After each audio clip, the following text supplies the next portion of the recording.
For RCR TV, I'm Sean Kinney, and welcome to HetNet Happenings, where we take a look at all things DAS, Wi-Fi, small cell, and much more.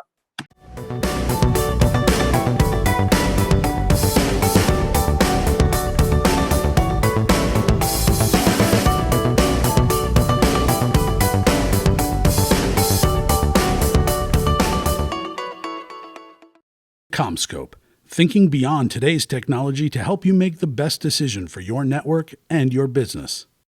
Telecom Careers, the #1 global telecom and wireless job board, telecomcareers.com. Welcome back to HetNet Happenings. We've got a really interesting show for you today. I just got back to Austin from a trip down to New Orleans for the SCTE Cable-Tec Expo.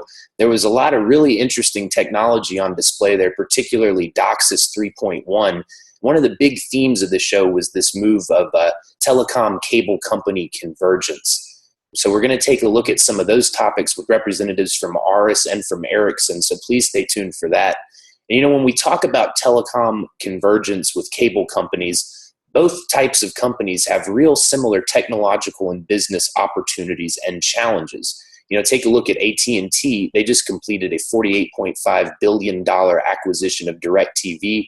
And the goal here, and sort of a wider industry goal, is to be able to offer these triple play, quad play service bundles to your customers to get a little more value added.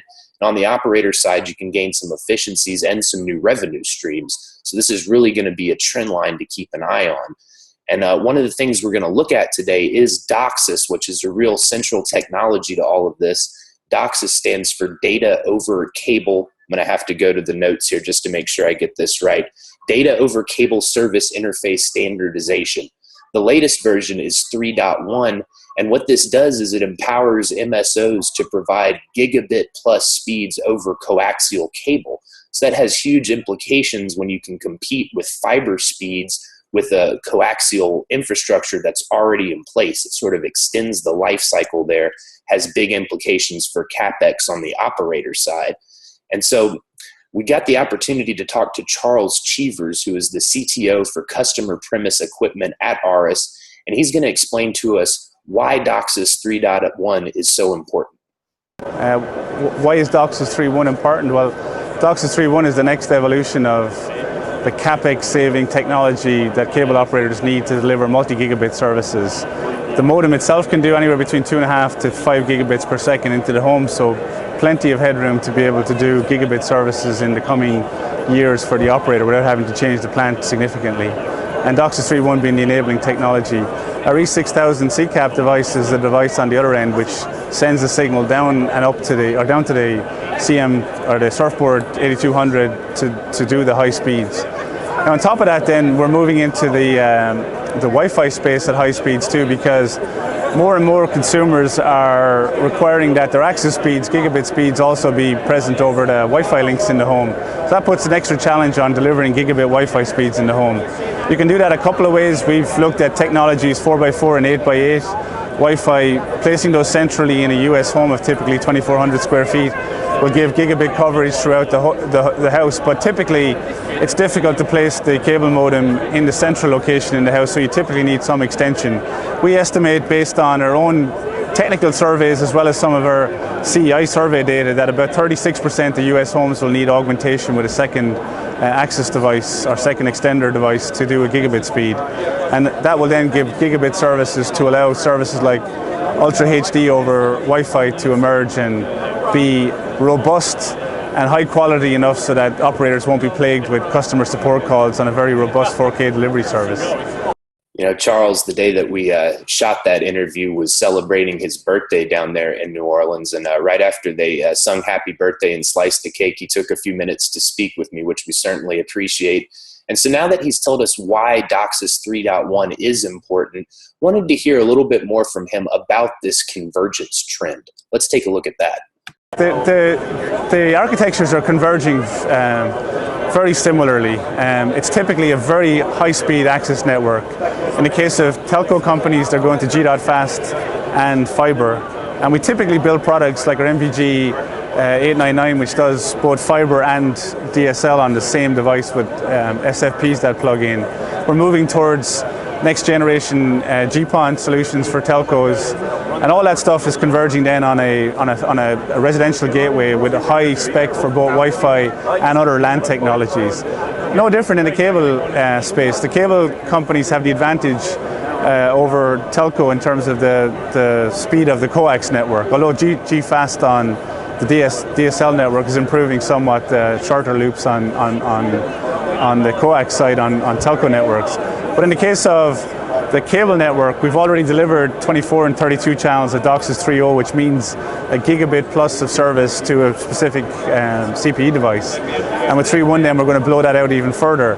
But there is a push as well to greenfield opportunities in the cable space to all fiber. And again, ARIS are developing products that not only span the RF side of the cable coax, but also into the optical space as more and more of our gateways allow both access networks. But essentially the telco and the cable devices equalize on the LAN side. They all want the best possible Wi-Fi. They all want to present wired connections into the home for extenders. In the case of the cable networks and some telco networks, they use MoCA quite heavily in the US. Other technologies that we brought to market are G.hn for Powerline, and even using structured cabling like Cat5 or Cat6 can be also used. So from a MIPS perspective, from a processing perspective, building a residential gateway that does gigabit level of processing, gigabit level of Wi-Fi, and the ability to extend Wi-Fi in the home is common across telco and cable networks. In addition to enjoying the culture and atmosphere and eating some delicious Cajun food while I was down there at the show in New Orleans, I also got the chance to catch up with Simon Frost from Ericsson, who's the head of their media marketing and communications group. Simon's been on the show before. He joined us around Mobile World Congress back in February to talk about Ericsson's investment and move into the cable media delivery space. It was nice to catch up with him again. And Ericsson's theme at this show was enabling agility in an MSO. So Simon is going to give us an overview of why that's important. And he's also going to comment on this convergence trend that we mentioned earlier and discussed with Charles from ARIS. So I'd like you to take a look at this interview and get an idea of what Ericsson is doing in this growing space. The theme at SCT Cable-Tec Expo from Ericsson is the Agile MSO. And we believe in the Agile MSO because we fundamentally see that they need to be more agile on multiple levels in terms of service agility, in terms of network agility, in terms of the consumer proposition agility. And why do we need agility? It's because the consumer is evolving ever faster. We really see that in terms of all the services that can be offered to consumers, how they want to access content on their terms, the types of services they want, the devices they own and what they expect to be able to use with those. So it really is about delighting that consumer every single day, and that's a big challenge. Well, I think the opportunity, Ericsson's investing a lot to drive into cable. We're already having a great traction in terms of the portfolio, the services that we have in helping cable. But we really see, the way I see it is pay TV service providers, which is satellite, cable and telecoms, have very similar challenges. From a technology perspective, they are converging in their outlook. They're all shifting towards all IP delivery networks, all IP platforms. They're looking to embrace software technologies, cloud technologies to make them more agile. But they all have a very similar challenge in that they're trying to bundle content packages and service packages, such as telephony and mobility and broadband. They're trying to bundle those together and provide the ultimate service to the consumer. And that's getting more and more challenging because the consumer's questioning how much they're paying for the services. Do they want all this content? Do I need to get everything from one place? Now, we believe they do. So, I think that's the great opportunity, is how can they delight the TV consumer and keep their value. And so we see, even though the technology is a bit different between cable, satellite and telecoms, the challenge really at the business level is very similar. It's a very good question. 5G is a little way out yet. I think when you look at the capacities that will be in 5G, in terms of sheer broadband speeds, and it's not just about speed, it's about lower latencies for certain types of services.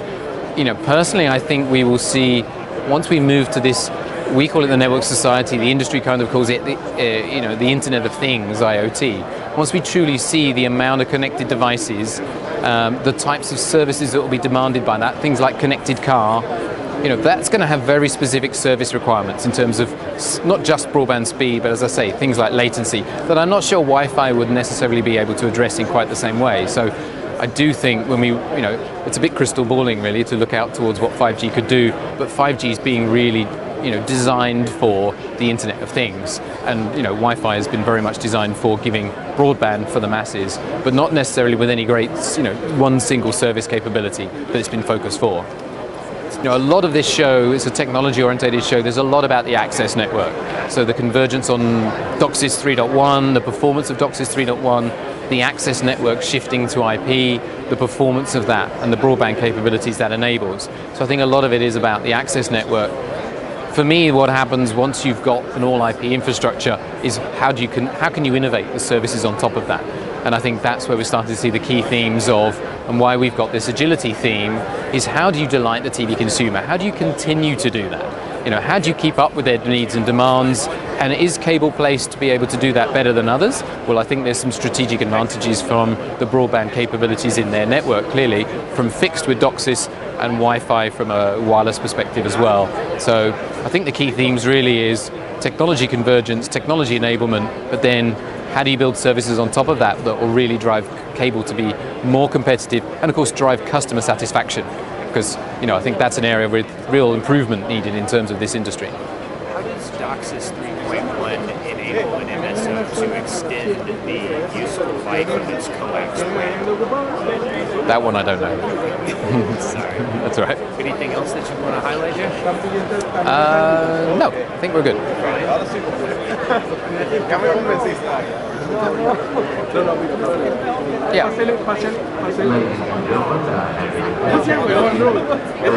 The Cable-Tec Expo, I learned a lot about how important integration between cable and telcos is likely to be in the near and long-term future of the industry. And we've got a lot more multimedia content that we shot down there on the show that's going up on the RCR Wireless News YouTube channel. So I'd encourage you to take a look at that and try to stay on top of what's going on in the industry. And, in addition to that, we've got a lot of coverage from the show up on rcrwireless.com. While you're there, you might sign up for our daily newsletter to get the latest telecom and ICT headlines delivered straight to your inbox every day. And, next week, we're going to have an interesting episode of HetNet Happenings for you. We've got the Texas Wireless Summit going on in Austin today at the University of Texas, and that's all geared around 5G. So we're going to take a look at that. And also next week in Austin, we've got the Dell World Exposition. So we're going to find out what's going on with Dell and bring that to you. In the meantime, I appreciate you tuning in to HetNet Happenings, and we'll see you next week. HetNet Happenings is a production of RCR TV. To reach Sean Kinney or to suggest a show topic for HetNet Happenings, you can reach Sean at skinney@rcrwireless.com. On Twitter at Sean Kinney RCR. To find out more about the latest in HetNet and all things wireless, dig into rcrwireless.com.